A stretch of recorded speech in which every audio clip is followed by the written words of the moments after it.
പാലക്കാട് ഹോട്ടലിലെ കവർച്ചയ്ക്കിടെ ബീഫ് ചൂടാക്കി കഴിച്ച് മോഷ്ടാവ് തമിഴ്നാട് മാണ്ടം സ്വദേശി അനീഷ് എന്ന ശിവകുമാറാണ് മോഷണം നടത്തിയത്. ഇയാളെ പിന്നീട് പോലീസ് പിടികൂടുകയും ചെയ്തു. CCTV ദൃശ്യങ്ങൾ നമുക്ക് ആദ്യം കാണാം.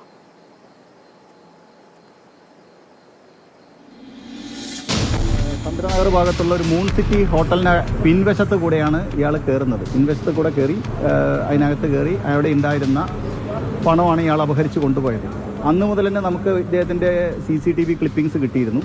അതുമായി ബന്ധപ്പെട്ട അന്വേഷണം നടത്തിയപ്പോൾ തന്നെ അന്ന് തന്നെ നമുക്ക് മനസ്സിലായിരുന്നു അനീഷ് എന്ന മാർത്താണ്ഡം സ്വദേശിയാണ് ഈ കേസിൽ ഉൾപ്പെട്ടതെന്ന് നമുക്ക് അന്ന് തന്നെ അറിയാമായിരുന്നു. ഇയാൾ വാണ്ടറിംഗ് ആണ്. അപ്പോൾ ഓരോ ഭാഗത്തേക്ക് നടന്നു പോവുക, അവിടുന്ന് കിട്ടുന്ന സാധനങ്ങൾ എടുക്കുക, അതുകൊണ്ട് ഇങ്ങനെ ജീവിച്ചു പോവുക. ആക്രി പെറുക്കി നടക്കുന്ന ആളായിട്ട് ജീവിക്കുന്നുണ്ട്. അങ്ങനെ കുറേ കാര്യങ്ങൾ, ഒരുപാട് കേസുകളുണ്ട്. കേരളത്തിലെ പല ഭാഗങ്ങളിലായിട്ട് ഒരുപാട് കേസുകളുണ്ട്.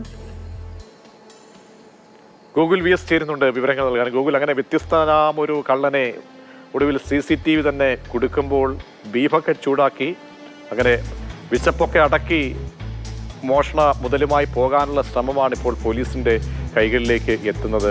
പ്രതിയെക്കുറിച്ചുള്ള വിവരങ്ങൾ എന്താണ്? പ്രതി കസ്റ്റഡിയിലായിട്ടുണ്ട്. മറ്റ് നടപടികൾ എന്താണ് ഗൂഗിൾ? പ്രതിയെ ഇപ്പോൾ പിടിയിലായിട്ടുണ്ട്. ഇനി കോടതിയിൽ ഹാജരാക്കി മറ്റു നടപടികൾ സ്വീകരിക്കും. ഇയാൾ ബീഫ് മാത്രമല്ല, അതിൽ 25,000 രൂപയുണ്ടായിരുന്നു കടയിൽ. ആ 25,000 രൂപയും മോഷ്ടിച്ചതിന് ശേഷമാണ് മടങ്ങിയത്.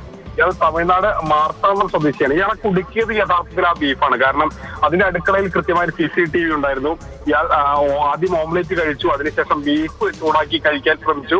അപ്പോഴാണ് പെട്ടെന്ന് ഈ CCTV കാണുന്നത്. അതിൽ ഇയാളുടെ മുഖം കൃത്യമായി പതിയുകയും ചെയ്തു. ഏതായാലും അത് വെച്ച് പിന്നീട് പോലീസ് നടത്തിയ അന്വേഷണത്തിൽ ഇയാൾ മാർത്താണ്ഡം സ്വദേശിയാണെന്ന് മനസ്സിലായി. പക്ഷെ ഇയാൾക്ക് വീടുമായ കാര്യമായ ബന്ധമൊന്നും ഉണ്ടായിരുന്നില്ല. മാർത്താണ്ഡത്തേക്ക് ഇയാൾ പോകാറ് കൂടിയില്ല. പല സ്ഥലങ്ങളിൽ ഞാൻ നടന്ന് മോഷ്ടിക്കുന്ന ഒരാളാണെന്ന് മനസ്സിലായി. ഒടുവിൽ കഴിഞ്ഞ ദിവസം ഇയാളെ തൃശ്ശൂരിൽ വെച്ചാണ് പാലക്കാട് കസബ പോലീസ് പിടികൂടിയത്.